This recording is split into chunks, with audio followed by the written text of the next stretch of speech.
All right. Good morning, everyone. We're going to go ahead and get started. Inside of the chat, I am going to link you to the sign-in sheet. So if you wouldn't mind taking a minute to get that done, make sure that you get credit for being here this morning. Again, I would just want to welcome everyone. Today, we are going over session 2. If you weren't here for session 1, that's okay. There's not anything today that will require you to have the knowledge from last week, but I do recommend you checking out last week's session if you haven't already. But today's session is we're going to be taking a look at the ISTE standards for students, and we're going to be looking at the digital citizen. And we're going to get in with that here in about a minute. One more time, if you wouldn't mind just taking this time to sign in to today's session. And yeah, we'll go ahead and get started. So let me share the correct screen now. And we'll get going.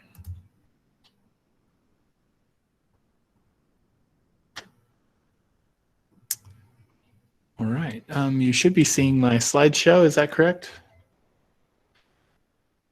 No one has their screen on, so you're gonna have to type in the chat if you see what I am.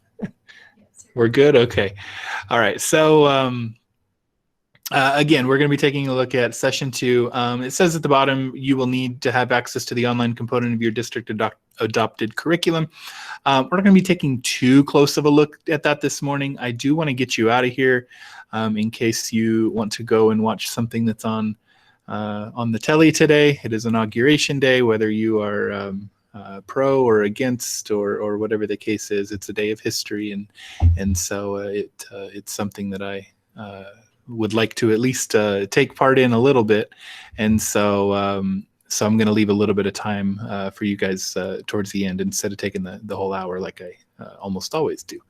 But I am going to kind of go over what we did last week. Just to kind of recap, we're looking at the ISTE student standards, and the ISTE student standards are built to work together for all educators to transition from just a normal classroom into what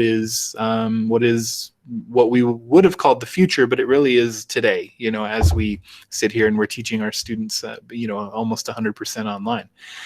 There are standards not just for students, but there are standards for teachers, administrators, coaches like myself, and then computer science educators as well. These standards work hand in hand with the Common Core, the NGSS, and other enhancement frameworks like SAMR and TPAC, and as well as initiatives like the National Education Technology Plan, Future Ready, P21, and so forth. The standards that we're talking about during these sessions are used really from top to bottom, from national policy all the way down to, you know, the curriculum mapping that we do inside of our school. Inside of our district, we you know, I met with some members of ANET last week, and had a great meeting with them. Some members of our central office staff that have this vision on what professional development looks like, and with those things in mind, we did kind of identify, you know, the just-in-time intervention. These are not just-in-time interventions, and I want to be clear about this, that what we're doing today is not an intervention in any way. It's supposed to be built inside of the curriculum and everything that you're doing from teaching, but it does go hand in hand with what they're talking about, in the sense of we cannot drop everything that we're doing, stop teaching 5th grade math, just as an example, and fit this in as a block of teaching. It has to be something, you know, that is kind of right here at the bottom, the targeted and just-in-time intervention that takes a look at, that does these things in a way that it is seamless inside of the curriculum. Now, again, this is talking about interventions that you want to layer them and only do bits and pieces as they're needed, and not completely stop your instruction. But I think it works here as well. That each of the standards that we are looking at are not things that you should be taking any time away from your classroom to do. They should be ways that you are enhancing your classroom. So that's what the way we're looking at it inside the district. But what I kind of want to focus on is how these standards can improve the evaluation that you do as an educator. So we, whenever you're doing domain 1, 2, 3, and 4, whenever you're gathering, data for that, if you are following these standards, I think you are doing a good job of getting that top tier of instruction, giving that top tier of instruction to your students. And so these are all the ways that we identified of items that if you are truly following these standards, then you are doing your part to, and these are just a few, especially as we look today at the digital citizen. There's a lot of those level 4s that have students, identifying, multiculturalism and so forth, and I think we are just a small tweak away from what that specific domain is talking about to what these standards are trying to achieve. And so we are looking at the 2016 ISTE standards. There's a few in the past they've updated, and 16 is the most recent update. And we looked at Empowered Learner last week, and so today we're going to be taking a look at the Digital Citizen. And the digital citizen requires every student to be a good digital citizen. Imagine that, right? And this means understanding the rights and responsibilities that go along with using modern technology. They made these standards in 2016, and oh my, are we using them more today than we ever thought we would need to, right? But they're broken down into a few different sections, so it's one of them being, for them to understand. We're going to take a look at all of them, so I won't even go over this. I'll just kind of keep this on the page for 1 second. So I saw a couple people come in. So while this is on there, let's go ahead and take just a second to repost the sign-in sheet. If you wouldn't mind going into the chat, clicking on the sign-in sheet, getting credit for this morning. That way you're good to go. Okay, so again, we're going to be taking a look at the digital citizen today. I'm going to be kind of front-loading you with each of the pieces, and then we'll do a little activity towards the end. Again, I want to get you out of here in plenty of time for you to enjoy the rest of your day however you see fit. So here we go. I'm going to go with this one right here. There's a video that goes along with these. I have to kind of change the way I present during all of them, so I apologize for having to do that, but here we go. So standard 2A on digital citizen. The students cultivate and manage their digital identity and reputation and are aware of the permanence of their actions in the digital world. So we have a little video that goes with this, and I am going to, here we go. I'm going to play it now.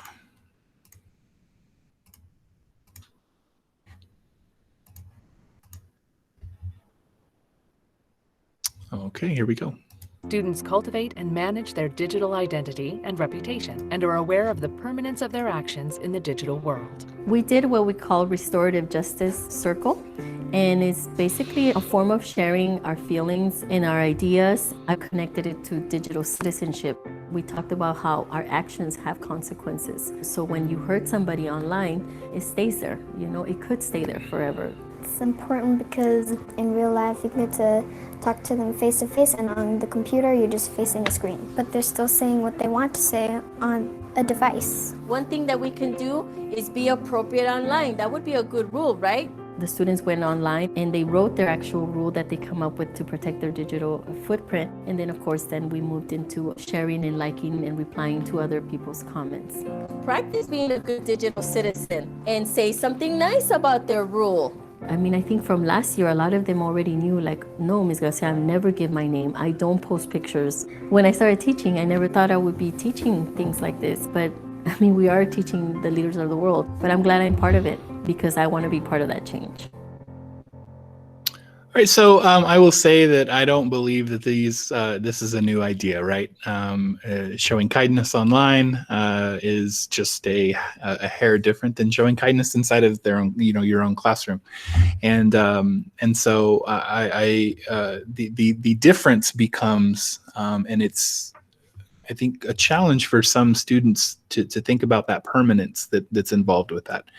Not being kind to someone in their classroom may have some temporary consequences, as where doing it online might have permanent consequences, as a lot of people are finding out right now, if you're watching the news, of people posting things that are getting them in some serious trouble right now.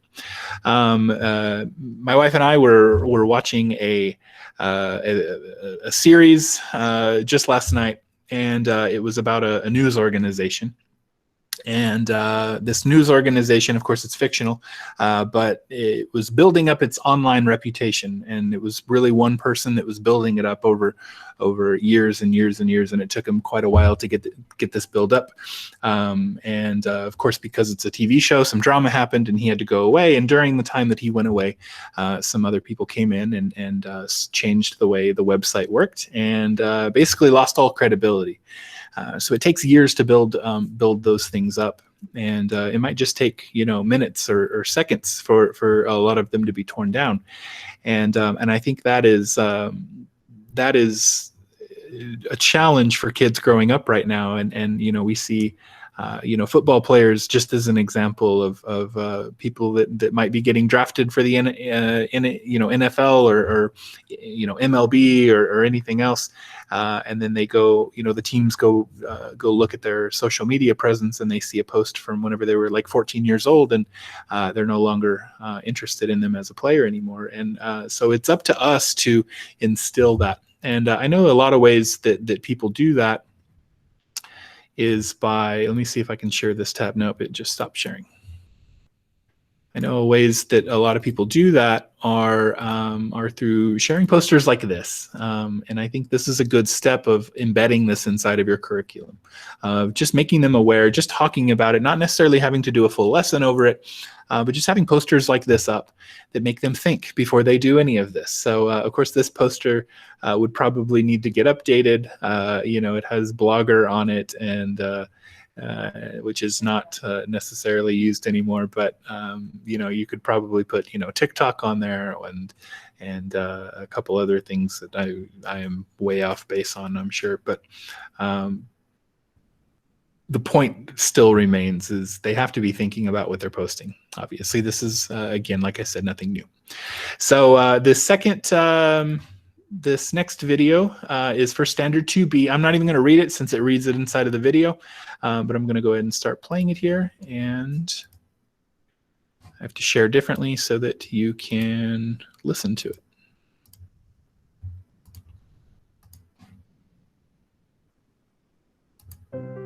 Students engage in positive, safe, legal, and ethical behavior when using technology, including social interactions online or when using network devices. The students investigate a local reservoir with a dam, and it was a community that had a lot of rich resources, and because of the need for water resources in the area, that population had to relocate. As they move through their high school years, each grade level has a different part, so they peer edit each other's work. They get turned into signs for hiking trails along the way to illustrate the history of that area. We collaborate with the family, like freshmen, sophomores, juniors, and seniors. And when you're young, you're like scared of the seniors. We do positive feedback, so we gave them criticism that's not negative. We want them not to be scared of asking for help. The culture of youth these days is very social media. We have found that students will clam onto the negative rather than looking at the positive. And so we use the cloud platform as a way to give students an equation, essentially, on how to speak positively. Instead of just hitting the like, they get to actually express themselves, to give them feedback so that they can develop as a student as well.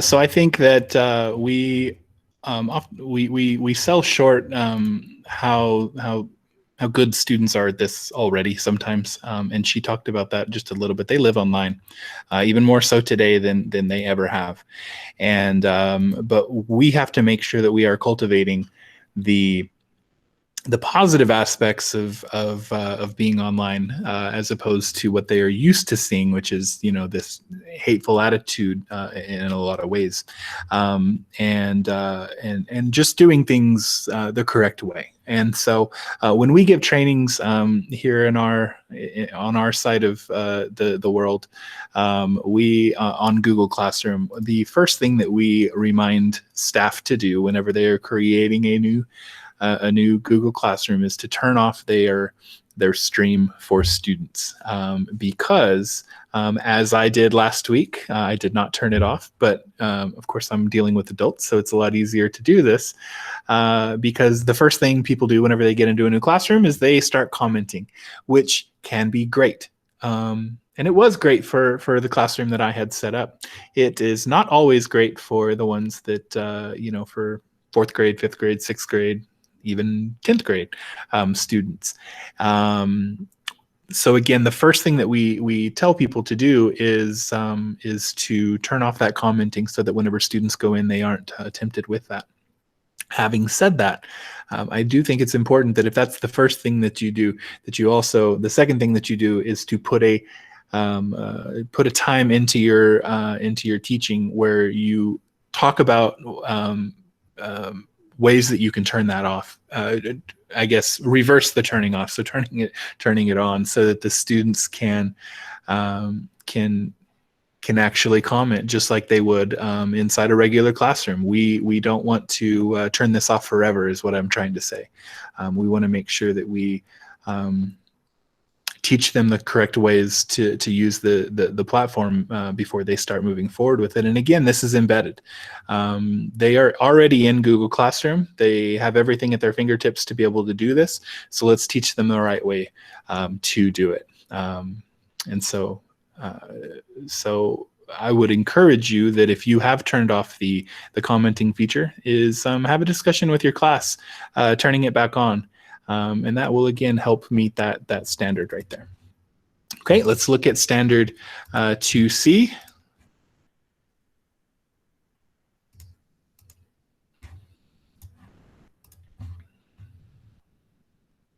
Students demonstrate an understanding of and respect for the rights and obligations of using and sharing intellectual property.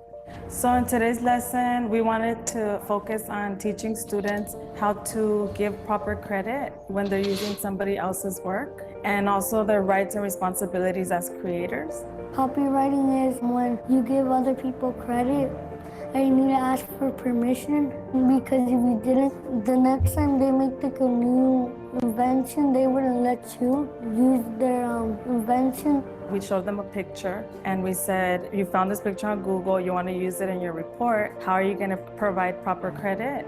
And then after they figure out if it's okay, if the creator gave them permission, then they have to give proper attribute.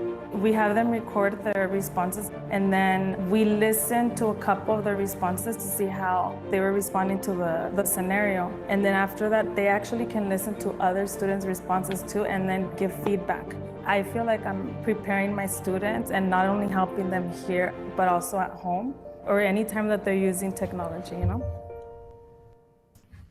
So I think this is one of the ways we are failing in education, and that is teaching students the proper way to cite, the proper way to give credit where it's due to different aspects of what they post and what they put online.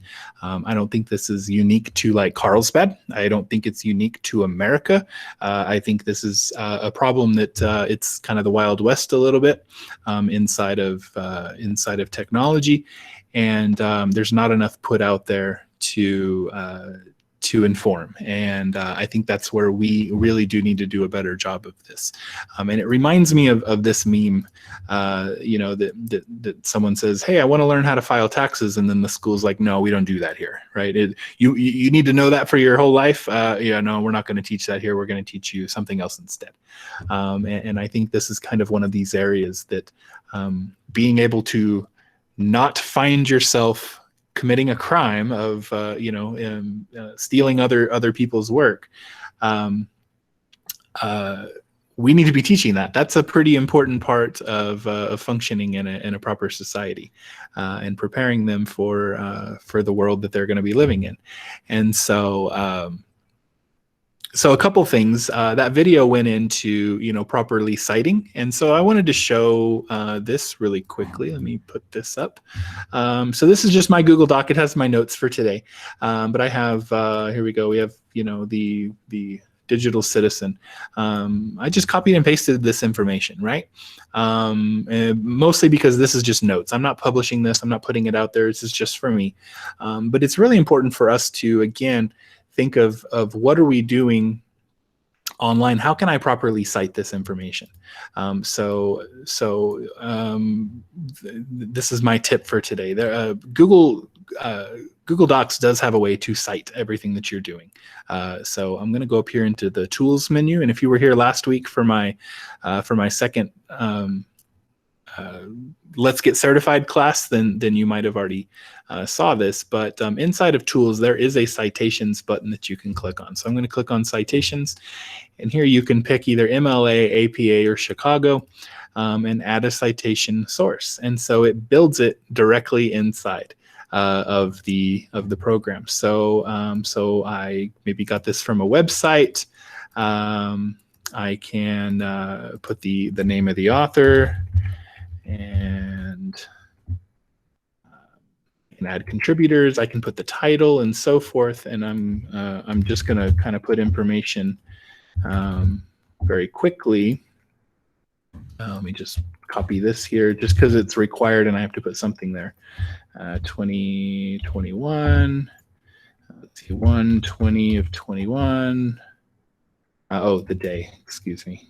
So that would be the 20th of January of 2021. There we go. And I can add a citation source. And so it creates the citation for me. And so I can either insert it as an in-text citation. And so if I were to do that, it might delete what I've done here. Nope, it just put it right there. Put the last name. Again, so there's my citation. But I can also click on the three-dot menu here and edit it. I can delete it. And then I'm just going to highlight all of it and click copy, because I might want to insert this on a citations page. So here's my citations, and there is the information already done for me. So I know whenever I was in college, you had to go to that website, like the only website that existed probably to citation with the owl thing. I don't know. You guys are, I'm sure you know what I'm talking about. But anyways, it's built into Google now. And so when the students are already working in Google, how great is it that they don't have to go anywhere? They can just get it done. And again, it is MLA, APA in Chicago, and so forth. So I think this is a great tool. The second tool that I did want to show is Google Image Search. Is a way to, if I just search for Mickey Mouse and go into images, this is not just for images, this would include, for videos as well. But if I go into an image search, here's Mickey Mouse. I can't just openly, just freely use all of these images inside of a document or on a web page or anything like that. But what I can do, and I always forget if it's more or settings, and I'm pretty sure it's settings. Yeah, I'm going to click on the advanced search right here. So I'm going to click advanced search, and I am going to, let's see, safe search should always be on. And here, right here at the bottom, usage rights. I want to select Creative Commons licenses or commercial and other licenses. So I want Creative Commons, and they have changed this recently. It used to be a little bit more explicit on that you can use it and you can change it, or you can only just use it. But I guess Creative Commons licenses is where they're falling on this. So now you can see that whenever I've done that, these images have changed. And so now these are Creative Commons, fall under the Creative Commons license, so I can use these in a manner that is appropriate with that license. And so it would be good to, I am not going to go over those licenses this morning, but it would be good to familiarize yourself with those to learn what you can and can't use. So now I can use images that are more appropriate for sharing out with the world, right? And let's see. Let me make sure I didn't miss anything on this. And this is the advanced image search. What I really like about just going here is that you can take a look at certain sized images. You can even set it by color. So if you are looking for something specific, you can really get down into some specifics on this image search. So there you go. All right, so moving right along here to our last standard inside of this. The digital citizenship is 2D. Let me again share correctly.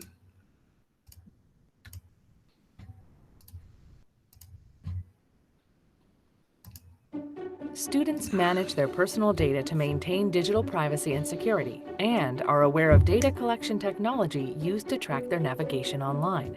We watched the Snowden documentary, Citizen 4, to really understand the Fourth Amendment, and we've had lots of conversations about when it gets complicated. The right of the people to be secure in their persons and effects against unreasonable searches and seizures shall not be violated. So I think the best way we can do it is bring it into the class curriculum and allow them, like we did, to engage with their phones on the spot. Ms. Rice gave us the opportunity to take out our phones, and we went to our settings and basically saw a lot of your social medias can also find your location, they can access your gallery, and even your voice memos. Like, it's crazy.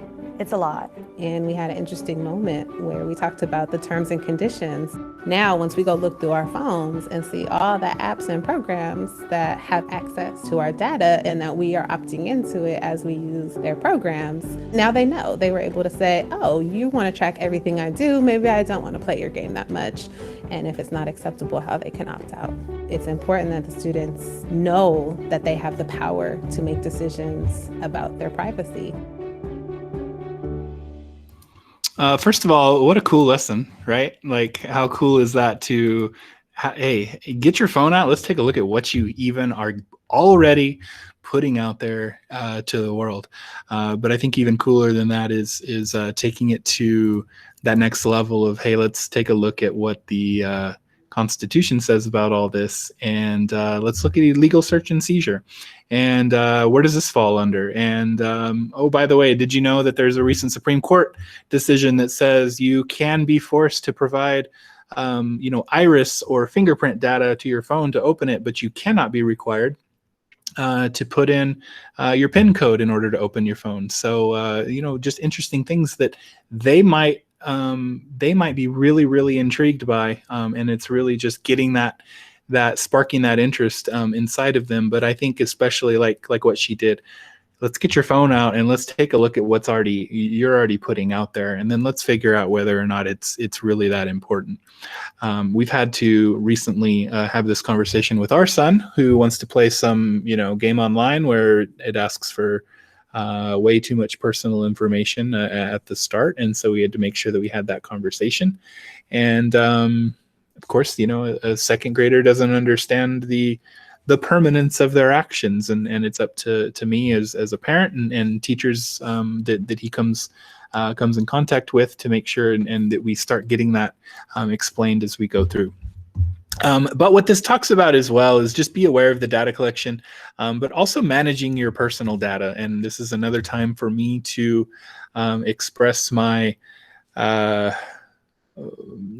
urge you to the strongest available terms to find yourself a good password management tool. A lot of people have one password that they use for everything, or a handful of passwords that they go back and through for. And that is an extremely, extremely poor way to have yourself set up online, because once one thing is hacked, you have literally given that password for everything. And I guarantee you, if you've had a password and that you use frequently between sites and you've had that password for probably over a year, it's already known by other people, and it can probably be searched online. You can find your name, your email with your password right next to it. So find yourself a good password manager. Me and my wife, we use Bitwarden.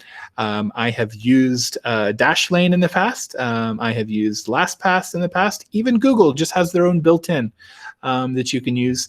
And these are meant to go back and forth between computers, between devices. I could literally, you could hold a gun to my head and ask me what my password is for most of the websites online, and I could not tell you because I don't know what they are. But I know what my Bitwarden password is, and that is encrypted with the rest of my passwords. And we change this as frequently as we need to keep ourselves safe there. But this is the way to go to keep yourself safe online. So not only is it your first step as an educator, it's also the first step of your students that you need to be showing them what that is as well. Michelle, you had a question? Yes. So you said you change your Bitwarden password often. So by doing that, do you then go in and change all the others as well? No. So the way that and I'll kind of put it like this. I don't love the way Bitwarden does it, so I'll kind of speak towards Lastpass. Lastpass will actually constantly run updates as far as checks through all of your password managers or all of the passwords that are out there. And if any one of them have been identified in a breach, then it tells you that it's identified and that you need to go in and change it.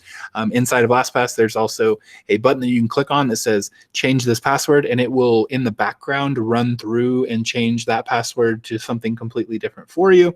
Although that doesn't always work the way it does about 80% of the time.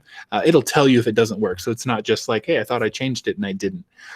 So no, but having said that, I am in the habit of, I have a to-do list that runs through, and once a month I have like a set of passwords that I just go in and change. And so every month I just do like 5 passwords at a time, and so they kind of get cyclically changed, through the year naturally. But I am one of the more, and my wife gets a little upset about it. Probably, I'm sure she gets annoyed by it, but that is my big push to make sure that we are as safe as possible online. So, thank you. Yeah, Elena. So how long would something like that take to set up? So LastPass can be set up in a day, and not even a day. And I'll tell you why. LastPass, you're going to really go in there, and with any of these, I'm sure is the same. Dashlane was a little bit different because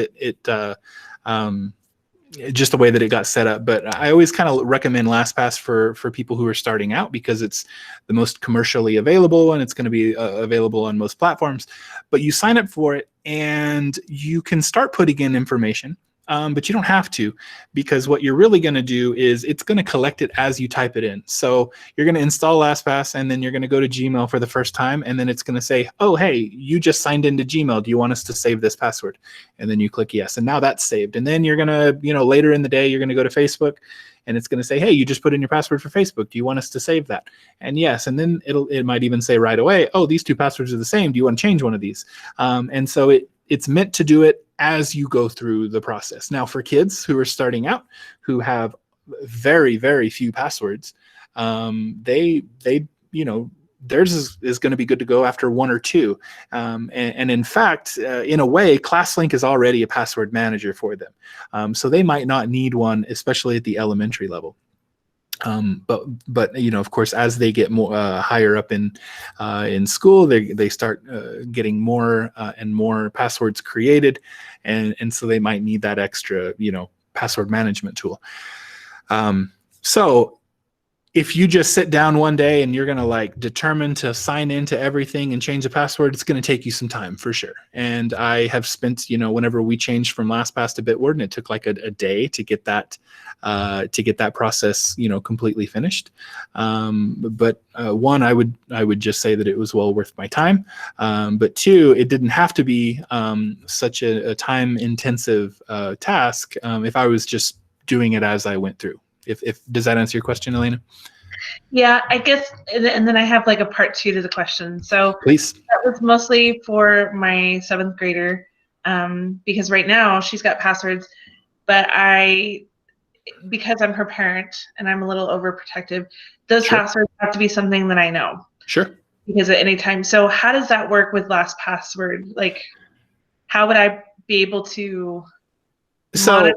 So if you have if you have if you have LastPass, for example, me and my wife, we have Bitwarden. We use the same account because we share accounts on certain aspects, right, on certain programs. And so she has a password, and we share that one single password. So you could still share that password, that LastPass password with your kid, but it's the other passwords that you don't need to know, but you still might need to know. And I don't want to share, obviously, any of my passwords, but I'm going to click up here on my Bitwarden, and you can see that there is a copy button. And if I were to copy that, it's going to copy the password, and then I can just see it. I can also go in and edit it, and I can see all the passwords. So none of them are hidden from me. I just don't know what they are because they're like 15 characters of a jumbled mess that I just don't, I'm not going to remember anyways. So it's not that as if the passwords are hidden from me as the user. They are just there's a million of them, and I can't remember them all. So if you're using it with your kid, I think it's going to work out great because you're going to share that one single password to the program, and then all those other passwords are kept, and you could change the password for her, and as long as she's using LastPass as well, she's not even going to notice that a password was changed. So Mandy has no idea whenever I change passwords. It just works, so it's okay. Okay, that's awesome. Thank you. Yep. So, all right. So I don't get any money for LastPass. I don't get any money for Bitwarden or any of these other that are on here. That would be nice, right? But it is the thing that I recommend the most. Okay, so I'm gonna again, overarching. We're looking at digital citizenship, but we don't have time inside of our curriculum, inside of our teaching, to just, hey, let's have a lesson, let's spend a full day or a full week over digital citizenship. And so I'm going to share this this document with you. Let's see if I can copy it. There we go. I'm going to copy it into the chat, and I want you to open it up. It is from ISTE, and it is exploring a student, Heather Mars.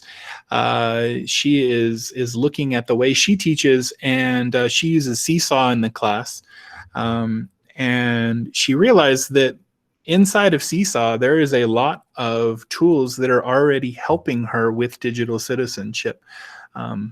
So what I'm going to do is I'm going to set a timer for 5 minutes. We're gonna go through it, and I want you to start thinking about the tools that you already have in the district, whether they be Google or Kami or ClassLink or just anything that you use, and what is it that you are already either close to or already teaching. And then the opposite end of that, I want you to also just think, what are some things that you might be able to tweak along the way that that would get you, hey, I'm this close to it. How can I change it so that I am helping my students be a little bit more aware of being a digital citizen? So I'm going to set that timer for 5 minutes. It just turned to 9:40.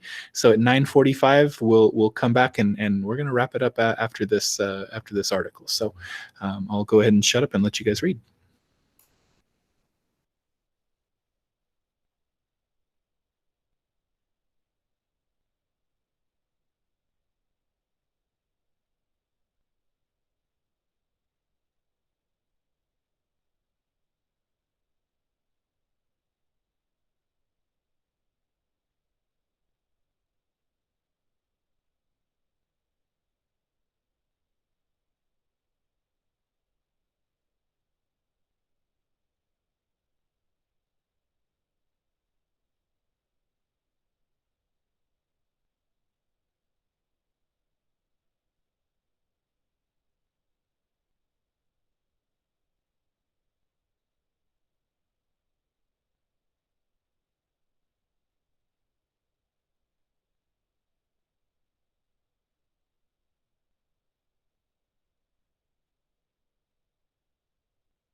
All right, 9:45.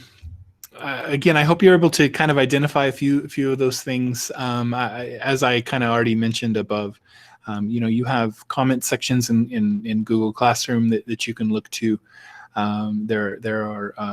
There's plenty of ways, and that being one of them. But there are plenty of ways to embed these different standards inside of your curriculum without having to expand on any other thing.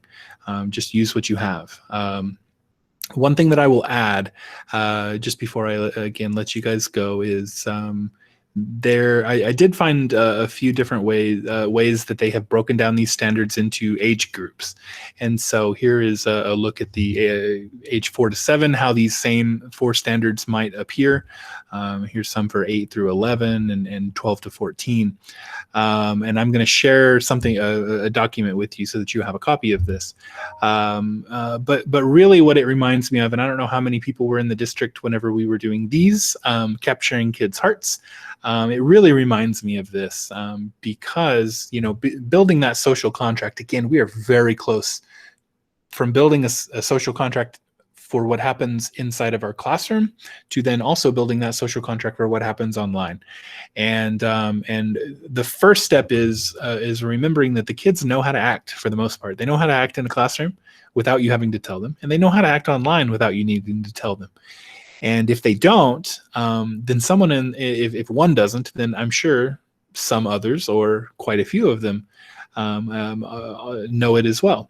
And so what a great, I loved social contracts. That was the one, you know, the thing from capturing kids' hearts that I just like adored inside of my classroom.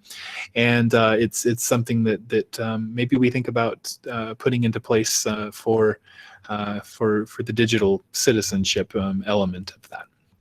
And so I'm going to share this last thing with you. We're not going to spend any time on it. I just wanted to share you a copy. It's going to ask you to make a copy of it for your own so that you can take notes on it. You can write down what you need to. You can, and then finally there is a resource at the bottom that will share an article to this picture, which is 12 tips for students to manage their digital footprint. And it goes a little bit of what we already discussed today, but it goes into much more great detail on some tangible steps that kids can take along the way. So again, inside of the chat, there is a document that you can make a copy of to have all that information from the previous, you know, for the age groups, and as well again as being able to take some notes on things that you already do and things that you can do to improve on your teaching of this element of the ISTE standards. So with those things in mind, I'm not letting you out super early, I guess, but if there is asking for a request, thank you. I messed that one up. Give me 1 second. It'll be unlocked for you. Thank you for letting me know. And it should be good now. So you should be good. So with those things in mind, I will hang out for a few minutes to answer any questions that you might have or anything like that. But I hope everyone has a wonderful day. And if you are coming back at my 2 o'clock session, then I look forward to seeing you then. But again, I hope you guys have a great one.